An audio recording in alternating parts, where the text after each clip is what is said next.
Magandang araw sa inyong lahat. Ito na nga pala yung part 2 ng gala ko sa Seoul. 6 AM nga ako gumising para masulit ko yung gala ko dito sa Seoul. 9 AM pa naman ako aalis, kaya naglakad-lakad muna ako sa labas. Andito nga pala ako sa Dongdaemun at first time ko lang din makakagala dito. Naglakad-lakad naman na ako dito kagabi, pero iba pa rin yung makikita natin pag umaga. Dito sa Korea, pag bago ka pa lang, ma-amaze ka sa lahat na makikita mo. Lahat kasi na pwede mo makita dito bago sa paningin mo. At dahil maaga pa, puro sarado pa yung mga establishment. Sa paglalakad ko nga nakarating ako sa Dongmyo. Ito nga pala yung sikat na tindahan ng mga ukay-ukay dito sa South Korea. Kaso wala pa rin nagtitinda. Kaya dito ako nakarating sa magandang spot na to. Bali dito nga muna ako tumambay kasi ang ganda ng view dito. Nakaka-amaze naman dito. Ang lilinis ng ilog nila. At dahil summer nga ng mga panahon na to, grabe sobrang init talaga. Umaga pa lang talagang pagpapawisan ka na. Bumalik na ako dito sa motel na tinulugan ko. Naligo na rin ako at tinayos ko na yung mga gamit ko. Di ko pa nga rin alam kung saan ako pupunta sa mga oras na to. Bahala na kung saan tayo dali ng mga paa natin. Bali dito na nga lang pala ako pumunta sa Dongdaemun Design Plaza. Walking distance lang naman kasi to, kaya ito na inuna ko. At dahil may piano dito, tumugtog muna ako. Kala mo sanay no? Pumasok nga ako dito sa loob ng Dongdaemun Design Plaza at ito yung nakita ko. May museum pala sa loob nito. Ito nga pala yung mga naka-display sa spot na to. May mga lumang TV. Kala ko nga nung una helmet yung iba dyan. Ayun pala TV yung mga yan. Kakaiba lang pala talaga yung design. Dito sa spot na to makikita nyo yung evolution ng TV. Kung paano siya nagsimula at kung paano siya nade-develop kada taon. Grabe ang gagara ng design niya. Para siyang mga microwave oven. Dito nga sa spot na to, ito yung makikita nyo. May nakasulat na TV, a symbol of wealth. Kumbaga nung unang panahon, ito na yung mga pinaka-high-tech na gamit nun. Kaya mayayaman lang yung nakakabili. Sa spot na to, makikita nyo yung model design nitong Dongdaemun Design Plaza. Para siyang spaceship, di ba? Ito nga pala yung pinaka-actual na itsura niya. Grabe, napakalaki pala talaga nito. Ang ganda ng design niya, napaka-futuristic. Makita niyo naman yung mga tao, para na siyang langgam sa sobrang laki niya. Kaya kung nagbabala kayong pumunta ng Seoul, puntahan niyo tong lugar na to. Grabe, worth it yung makikita ng mga mata niyo. Dito naman nga ako napunta sa spot na to. Para siyang playground ng mga bata. At dahil isip bata tayo, syempre maglalaro din tayo. Ito yung maganda sa South Korea. Yung mga tourist spot nila dito, wala kang babayaran. Kumbaga libre mo lang siyang mapapasukan. Ang maganda pa dito, maganda yung mga pasyalan nila. Tapos Korean pa yung mga makikita mo, kaya nakaka-amaze talaga. After ko nga malibot yung Dongdaemun Design Plaza, lumabas na rin ako. Kasi nagmamadali din ako, para marami na rin kasi ako mapuntahan ngayong araw. Bale, ang next ko naman na pupuntahan ay ang Namsan Tower. Andito na nga ako sa Dongdaemun Station at dito ako sasakay. Dito nga pala sa Korea, hindi nakakatakot gumala mag-isa. Kahit hindi mo alam yung mga pupuntahan mo, mapupuntahan at mapupuntahan mo yun. Marami kasing apps dito na pwede mong gamitin. Kaya na lang ng Naver at Kakao Map. Ilalagay mo lang doon kung nasan ka at saan ka pupunta at ibibigay na nila yung direction kung paano ka makakapunta doon. Ang maganda pa dito, napaka-convenient ng transportation nila kasi may subway, may bus, may taxi, wala nga lang Grab at angkas. Panis pa rin sila sa Pinas. Ang isa pa sa maganda dito sa South Korea, pag nagtrabaho kayo dito, malaki yung sasahurin nyo. Kaya meron kayong panggala. Kaya kung mapapansin nyo, halos lahat sa mga video ng mga nagbablog dito sa South Korea, puro sila nasa galaan. Kasi tuwing Sabado, Linggo o kaya pag wala silang pasok, may time sila para gumala. Hindi naman sa nag-uubos kami ng pera or nagsasayang kami ng pera. Sayang kasi yung opportunity na nandito ka sa bansa nila. Darating din kasi yung araw na matatapos yung kontrata natin dito at uuwi tayo ng Pilipinas. Baka pag nasa Pilipinas na tayo, manghihinayang tayo na hindi man lang natin nalibot yung mga lugar nila. Dito na nga lang pala ako binaba ng taxi kasi hanggang dito lang daw yung mga sasakyan. Grabe yung excitement ko dito habang papalapit dun sa Namsan Tower. May dalawa nga palang paraan para maakyat nyo yan.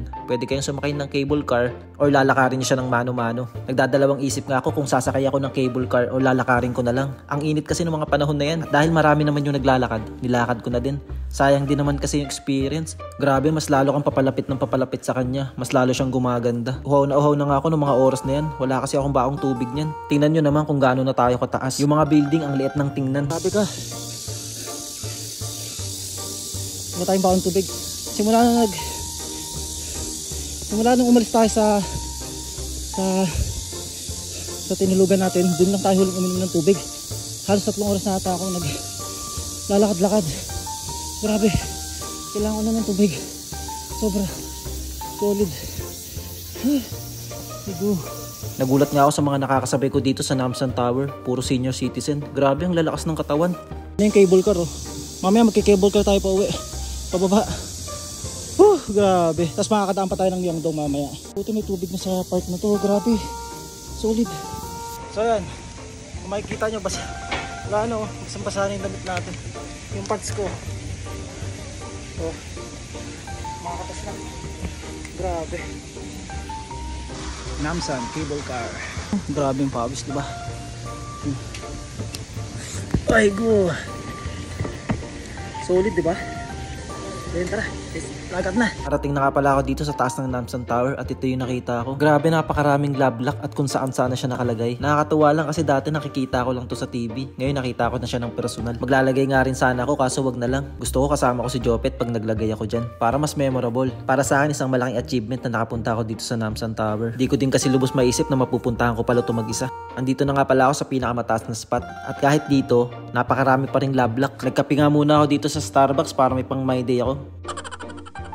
What if tanggalin ko kaya to, no, para maghiwalay yung mga naglagay nito. Chinese pa yung nagsulat nito. Tayo ay pauwi na. Sulit yung trip natin dito. Paalam na kayo saan. Paalam na kayo sa Seoul Tower. Isang hallway yan na puro ganyan. Ayan yung iba luma na. Sobrang tagal. Hanggang dun yan, paikot. Naging design na siya dito sa Seoul Tower. Pababa na nga pala ako ng mga oras na yan at ang dami kong mga nakasabay ng mga ibang lahi. Ito ang mga kasabay kong maglakad na yan para sila mga British or American.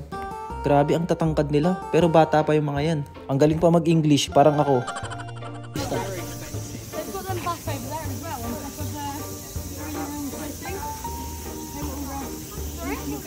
So yun. Bye-bye Namsan Tower. Namsan, kahit anong kahit anong tawag sa'yo, Namsan Seoul Tower. Bye-bye. Salamat sa napaka-solid na experience. Yes sir. Bye-bye, bye-bye, bye-bye. Magki-cable car na ako, hindi na kita aakitin. So susunod na lang ulit. Picture tayo dun, syempre. Ganito kaganda yung view.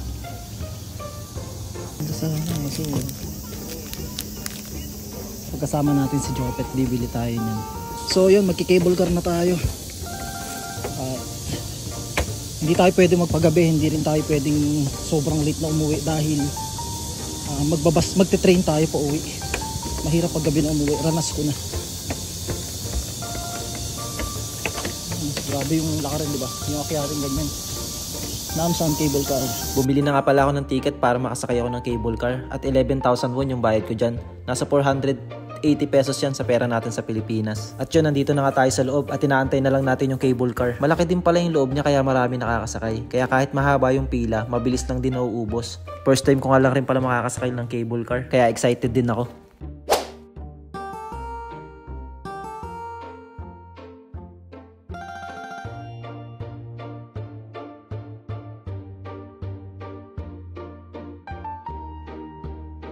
Andito na nga pala kami sa baba.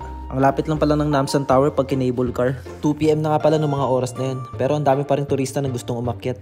Hindi na nga pala ako sumakay dun sa may parang elevator pababa. Dito na lang ako dumaan sa may hagdan. Pag nag-elevator ka kasi pababa, hindi mo makikita yung spot na to. Meron ditong magandang pagpicturan. At dito nyo din makikita yung bahay ni Lee Min-ho sa Legend of the Blue Sea. Bale, ito nga pala yung mamimiss nyong spot pag nag-elevator kayo pababa. Maganda rin kasi mag-picture dito. At ito yung pinakamaganda dito, yung bahay ni Lee Min-ho. Bale, tumambay lang ako dyan at nag-picture-picture. Nagmamadali din kasi ako kasi dadaan pa ako ng Myeongdong. So yun guys, bale hanggang dito na lang yung vlog natin. Paalam!